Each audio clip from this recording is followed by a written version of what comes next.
In this series, I want to release videos showcasing some of Minecraft's most exciting and game-improving mods. I don't want to restrict this series to Forge, Fabric, or any version, but I will show each mod's availability when I showcase them. Each video will cover 20 mods, and I hope to have eventually covered hundreds of mods as this series progresses. I'll also show whether a mod is Forge or Fabric in its timestamp, and you can find the links to download all these mods in the description below. Firstly, we have Bygone Nether, which adds some new dungeons and structures into the Nether dimension. Currently, there are 3 included, which are the Catacombs, Citadel, and Piglin Manor. The mod also consists of new creatures inhabiting these structures, such as Wither Skeleton Knights, Warped Endermen, Wraiths, and Piglin Hunters.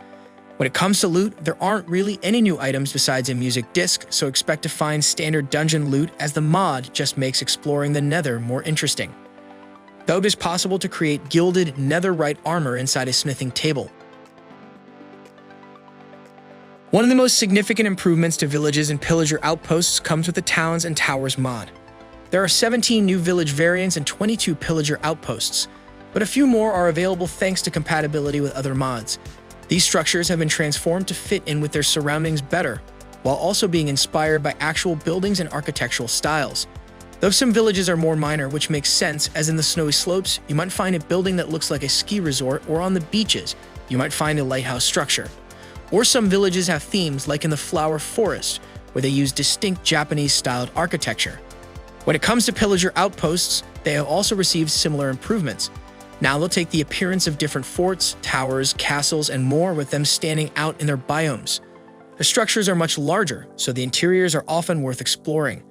So I think this mod is definitely worth using if you want a Vanilla Plus styled expansion to these structures. Illuminations is a client-side mod adding particle effects to many Minecraft areas like fireflies, which you might see at night. Or in the oceans, prismarine crystals will spawn around sea lanterns. Changes are also made in the Nether, with will-o-wisps flying throughout the soul sand valleys.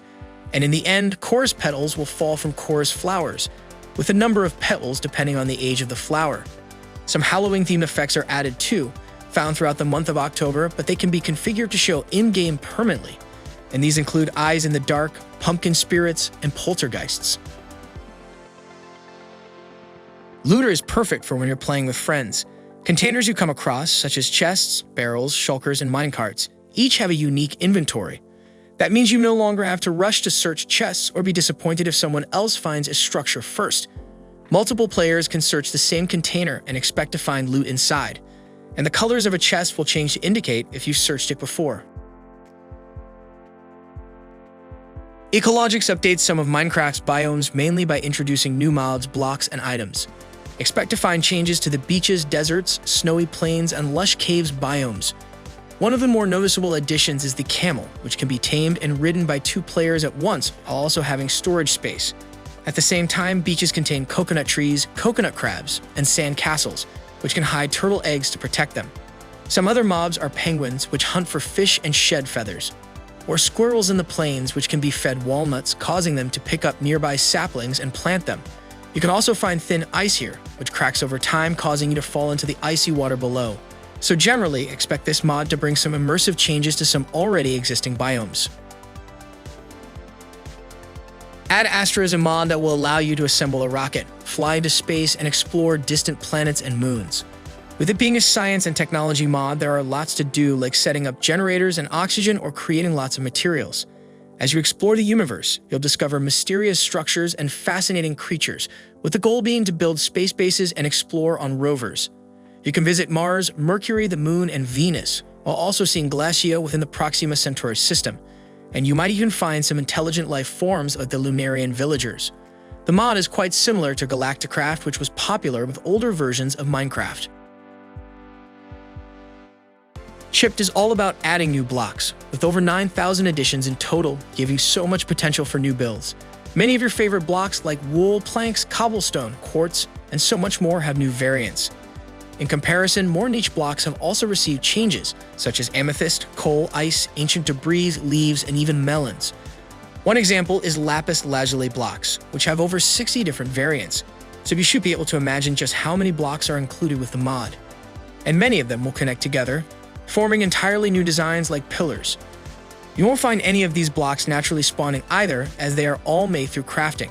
You don't have to deal with thousands of new recipes as they are made inside of the provided workstations instead.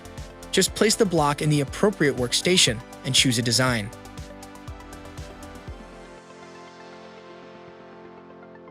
One of my personal favorite biome mods, and also one of the most popular, is of the biomes you'll go. It adds over 80 biomes into Minecraft, which fall under realistic, magical, and mythical themes, and you will be able to find these introduced to the Overworld, Nether, and End. The mod also introduces lots of new blocks, which are mostly woods, and these can be turned into doors, boats, fences, and more. There's a few new stone types too, like dacite, red rock, and soapstone. In the Overworld, you can find biomes like the lush stacks, Red Rock Valley, Orchard, Autumnal Valley, and the Black Forest. In the Nether, there's over 10 biomes, including the Ember Bog, Bloatstone Gardens, Withering Woods, Magma Waste, and Wailing Garth. Finally, there's around another 10 biomes in the End, such as the Bulbous Gardens, Nightshade Forest, Viscal Isles, Ethereal Islands, and Ibis Fields. With the Conjurer installed, you'll now come across a large theater structure inside the Dark Forest biome. It's filled with illagers, but depending on the spawn, you might also obtain a Totem of Undying from an armor stand. Inside the actual theater, you'll find an audience of illagers watching the Illusioner, who will attack as you enter the room. The Illusioner has multiple attacks as they can cast teleport spells, throw stacks of cards, summon hostile bunnies, and launch bouncy balls, which all deal damage. Though in general, the fight is relatively easy with standard netherite equipment.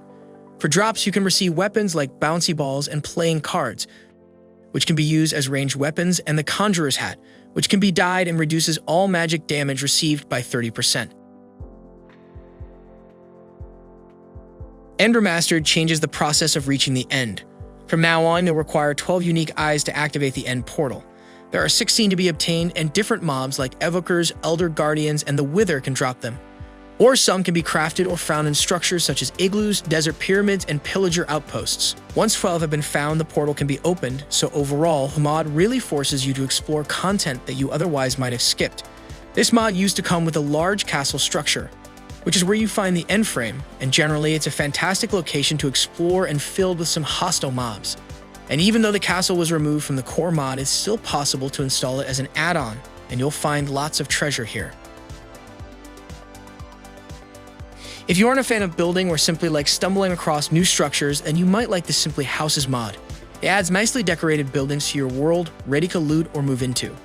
There are around 10 structures to find, which include the Plains Mansion, Takea Inn, Forest Chapel, Takea Forge, and Forest Stonemason. They're pretty big and ready to move into. Depending on the structure, you'll find a nicely decorated interior within them with a few chests containing loot and other valuable items like crafting tables, beds, armor stands, and more. To start with the backpack mod, you should create a backpack from 6 rabbit hide, 2 string, and 1 iron ingot. Backpacks this mod provides have their own inventory slot so that they can be rendered on the player's back. And by pressing the B key, you can quickly access the backpack and its 9-slot storage. It's not a lot, but with the configured mod installed, you can easily change the storage it provides. One of the coolest features is that challenges are included, which can be completed to unlock some new backpack designs, such as the trash can, sheep plushie, firework rocket, bamboo basket, and quite a few others. Some enchantments are also included, as well as backpack shelves. After installing this mod, you'll find a new variant of villager spawning, which is the Guard. These will spawn with a sword or crossbow with different armor pieces. The main purpose of guards is to defend your village from hostile creatures as well as raids, and you can create your own guards by right-clicking nitwits with a sword or crossbow. If your reputation with a village is high enough, or you have the Hero of the Village effect, then a guard's inventory can be opened so that you can swap out their weapons and armor items. Some buttons will allow you to tell a guard to patrol an area, and with Hero of the Village active, they can even follow you. For an expansion to farming, I'd recommend installing Farmer's Delight. Wild crops and new meats like bacon, ham, and cod slices will be found. You can combine all these different ingredients in the cooking pot or crafting table, creating a massive variety of new meals and foods such as pasta, stews, and soups. There are even feasts, which are large placeable meals where players can take individual servings similar to a cake. Generally, Farmer's Delight brings one of the most impressive improvements to farming, with there being much more like baskets, nets, ropes, and cutting boards. It also has many add-ons, and I've covered this mod in more detail in its own showcase, which can be found on my channel. Regarding add-ons for Farmer's Delight, you should install Nether's Delight, which starts by adding Nether-themed versions of the main blocks. And so new raw ingredients can be obtained like strider slices and hoglin sirloins. Then you can create meals such as warped moldy meat, grilled strider, and strider moss stew. Or instead, you can make the stuffed hoglin, which is a feast, and then players can take individual servings using a knife and some bowls. But there are a few other additions like mounted hoglin heads. With Creeper Overhaul, you'll find 15 new types of creepers alongside the vanilla variant. These are themed around different biomes, and that's where you'll find them spawning. Some variants include the bamboo, ocean, beach, mushroom, swamp, and badlands creeper. They aren't just simple color changes either. They have all new models and animations, with some even having some interesting behaviors such as the snowy creeper, which is neutral to players instead of being hostile. Whereas the bamboo creeper tends to be scared of pandas and will run away. One of the newest additions is the ocean creeper, which is like a pufferfish and will poison you as it attacks. Another mod to improve structures is Repurposed structures. This mod mainly aims to introduce many new variants for the existing vanilla structures. Using the pillager outposts as an example, instead of finding the same style throughout your world, the mod introduces new variants that help them blend in with around 14 different biomes such as snowy, jungle, desert, and badlands. These changes are brought to structures like pyramids, mansions, mineshafts, shipwrecks, villages, and witch huts. Some of these structures are moved between dimensions, so you can find overworld structures spawning in the end, or even bastions and cities and nether fortresses generating within the overworld. The mod adds close to 100 additional structures, and it feels like a vanilla plus mod as no new blocks or items are included. It's just a nice quality of life improvement. With Aquaculture 2, you'll find a massive expansion to Minecraft's fishing system, starting with the introduction of some new tiers of fishing rods. With them, you can catch around 30 new types of fish, which spawn in different water types and includes tuna, jellyfish, carp, and catfish. Another new addition is the tackle box. Inside, you can place your fishing rod and upgrade it by adding bait, a bobber, a fishing line, and hooks, which give effects like catching 2 fish at once or playing a sound when a fish is approaching. Eventually, you can obtain Neptunium ingots, which lets you create new equipment that gives bonuses when used underwater, such as increased swimming speed and the ability to breathe underwater. For an update to the UI, try out Inventory Hub Plus. It adds a lot of helpful information to the screen, showing what you have equipped, the number of arrows in your inventory, how many free slots you have, and the durability of your items. And it can show all the other items you have stored in your inventory. And the mod is highly configurable, so you can hide elements, move them around the screen, give them a visible background, and more. Another UI change comes with the Advancement Plaques mod. When unlocking an advancement, a new window appears on the screen with some sounds, giving more of an RPG-like feeling in the sense that you've actually achieved something. You can further change the advancement plaques using resource packs, which there are quite a few of, and you should be able to find them on CurseForge. That covers my first episode of the best mods ever released for Minecraft. I'll be doing another one of these very soon, so if you haven't already, consider subscribing. And make sure to check out my channel for many more videos like this one.